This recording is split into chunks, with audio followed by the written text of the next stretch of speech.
Hello and welcome back to this next episode of Dungeons 2, where we are going to continue the campaign, so let's get right into it and get the story. Somewhere in the depths of the dungeon, the ultimate evil awoke. It did not know what had happened, nor why it had awoken, but it longed for revenge. The last remaining heroes of the country joined forces and cast a powerful banishment spell. The absolute evil disappeared from sight with a threatening gesture, and a faint whispered, "I'll be there," could be heard coming from its lips. The absolute evil had been banished, and its essence shattered into several pieces. Its reign of terror had ended. The good people of the overworld rejoiced, and an era of peace began for the Alliance. The evil creatures were driven back into the underground, doomed to serve as cannon fodder for pleasure-seeking adventurers. Meanwhile, secreted away in the world's most inaccessible places, the last remains of the absolute evil were resting, never again to see the light of the overworld. Until today, that is. Somewhere deep under the earth, the ultimate evil awoke.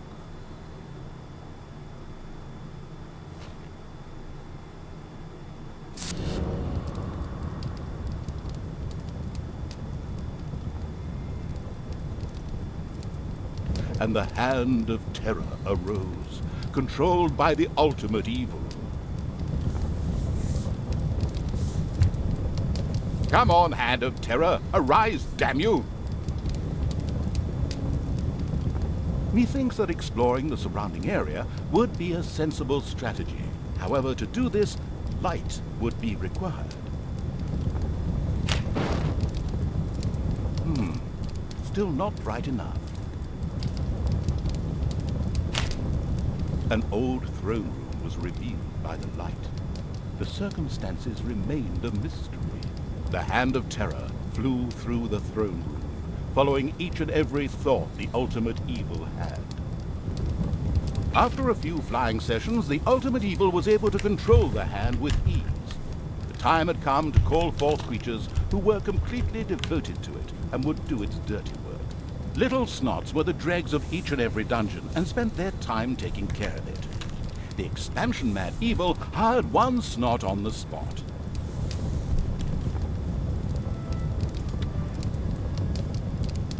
The first little snot appeared.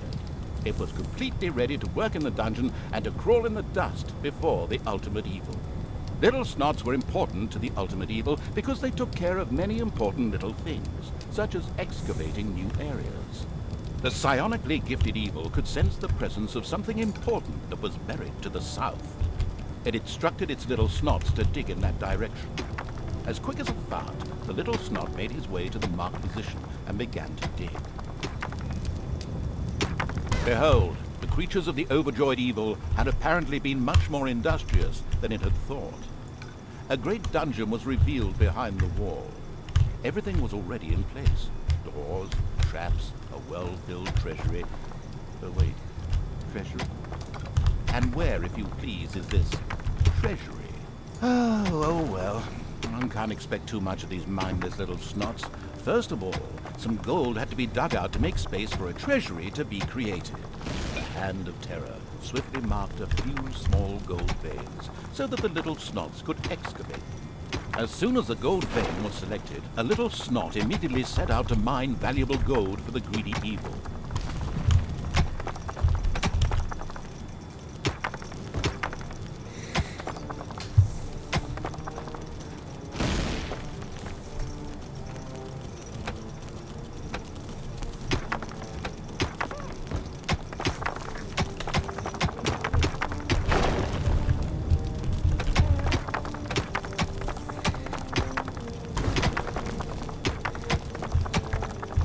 Once most of the gold had been mined, the Hand of Terror quickly created a treasury on the spot so that the precious metal could be safely stored. The clever evil mastered this task with flying colors. From now on, little snots could use the treasury to store mined gold. It was then at the greedy evil's disposal whenever more rooms needed to be built or new creatures recruited. little snots were all well and good, but were too weak and cowardly to defend the dungeon.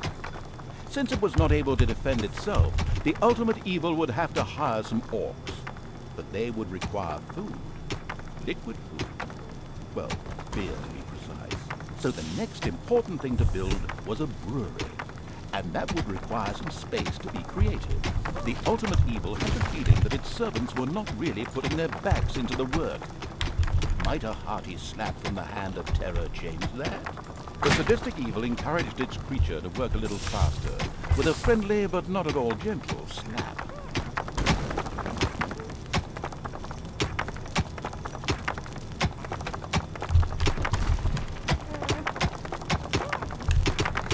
Well, I don't remember much of this campaign, so, or how to play it, so.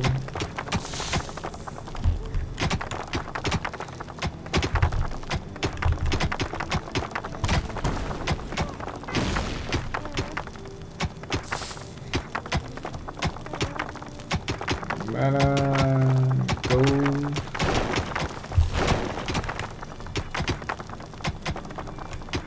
There was now an area cleared for the brewery site, and with quick finger snaps from the hand of terror, the room stood ready. Excellent. But the recently built brewery lacked a brewing copper. With a sigh of resignation, the overworked evil set about taking care of that too. The hard-working evil effortlessly built a brewing copper, so that delicious beer could be brewed as soon as possible.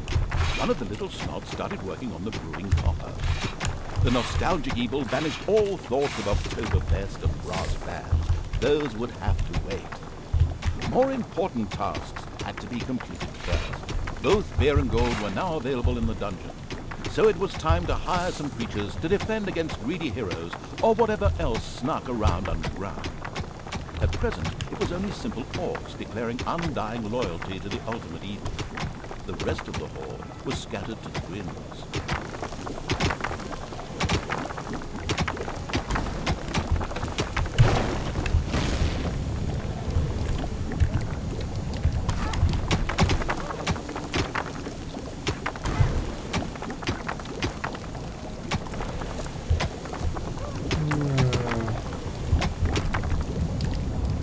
So, how do I... 5 orcs out of 5 orcs.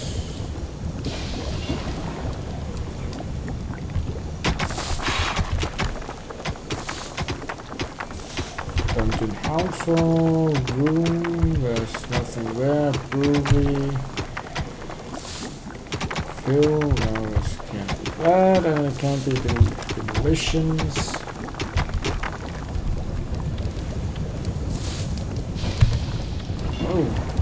Orcs were defensive close combat specialists, capable of dealing with many opponents. However, they were very vulnerable to ranged attacks.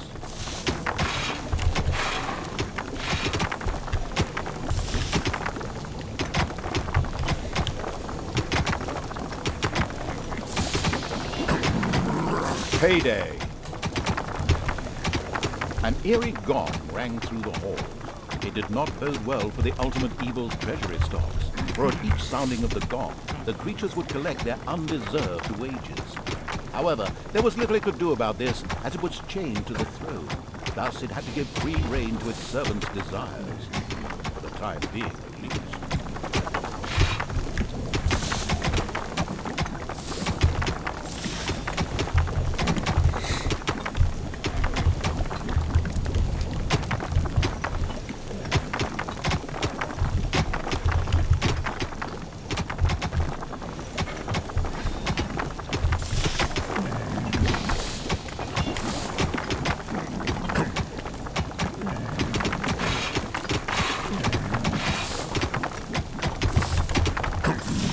The dungeon of the expansion-mad evil grew and prospered, but unfortunately, it had reached the maximum possible population it could currently manage.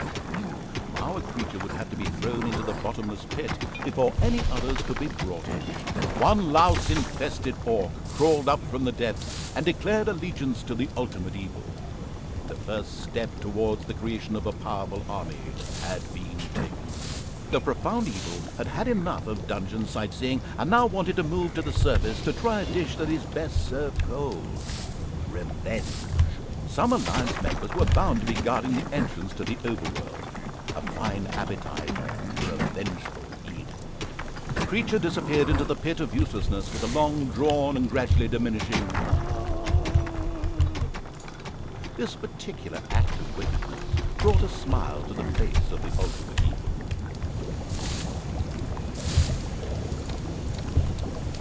Oh, let's just build some more. Nameless evil's creatures came upon a spider's nest during their search for an entrance to the overworld. It would take more than one orc to smoke that out. The abysmal evil used the Hand of Terror to grab several of the creatures that were still completely inexperienced at fighting and threw them onto the spider's nest. Okay, is there a way to pick up units? In the dungeon you can pick up units with the other side.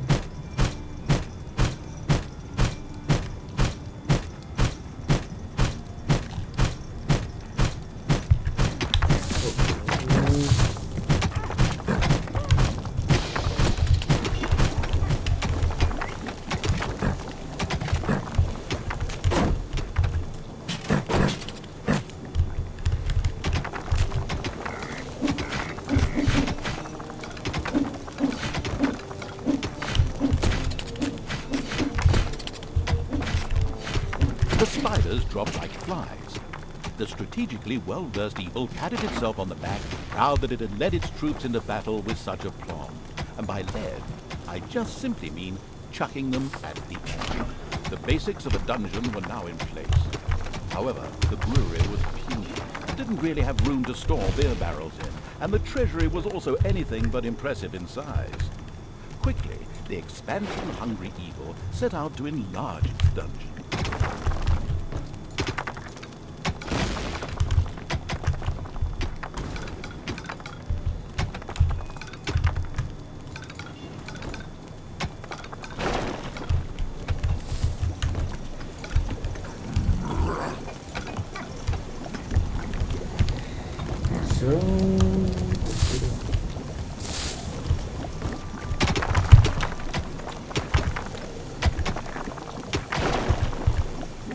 Production,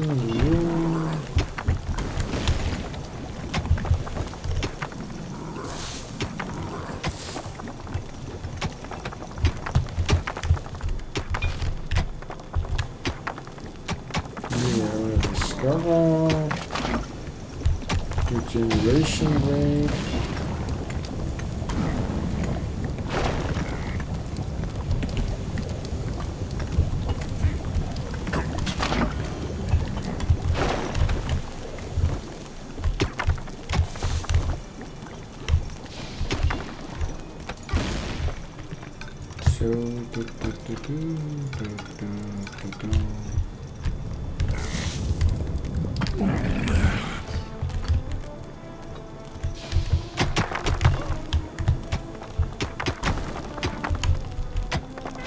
Late, one of the creatures had come up with a plan to create a trade union and go on strike for better working conditions.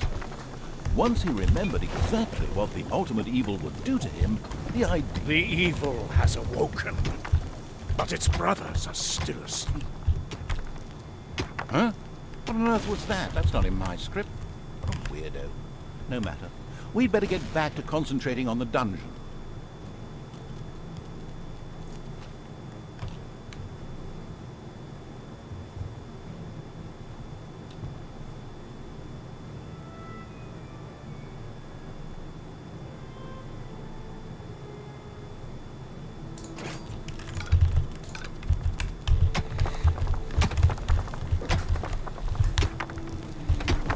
Oh, maybe we should just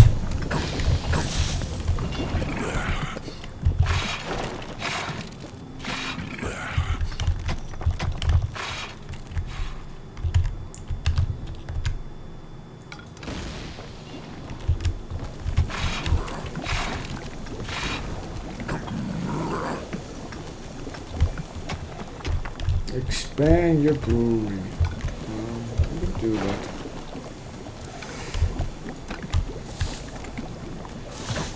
It's payday.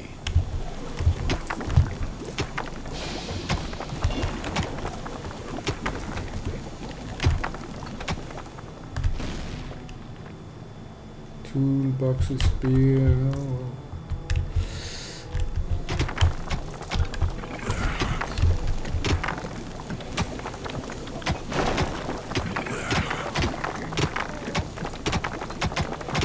Let's demolish that one and then just build this one here.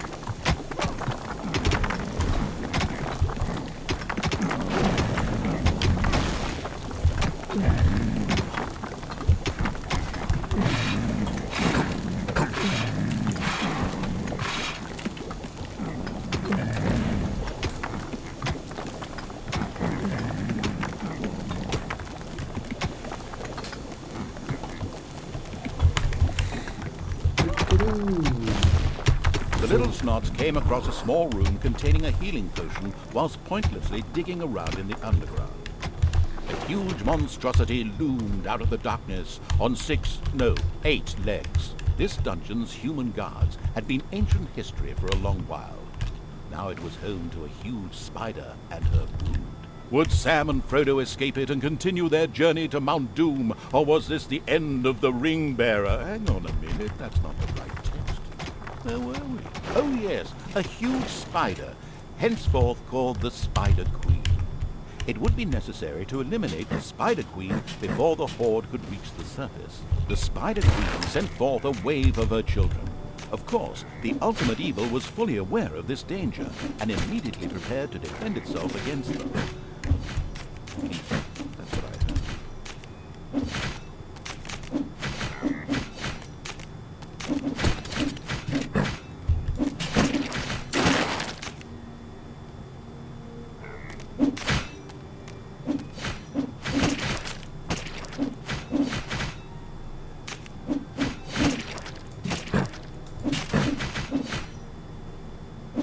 The vile perversion, once called the Spider Queen, had nothing more with which she could fight the Horde.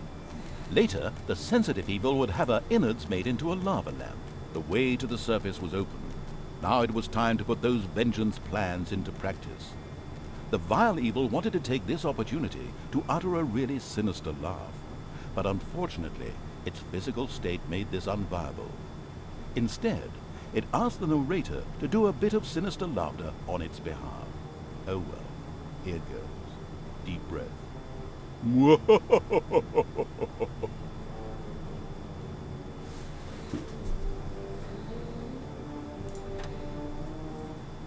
Well, that's it for today.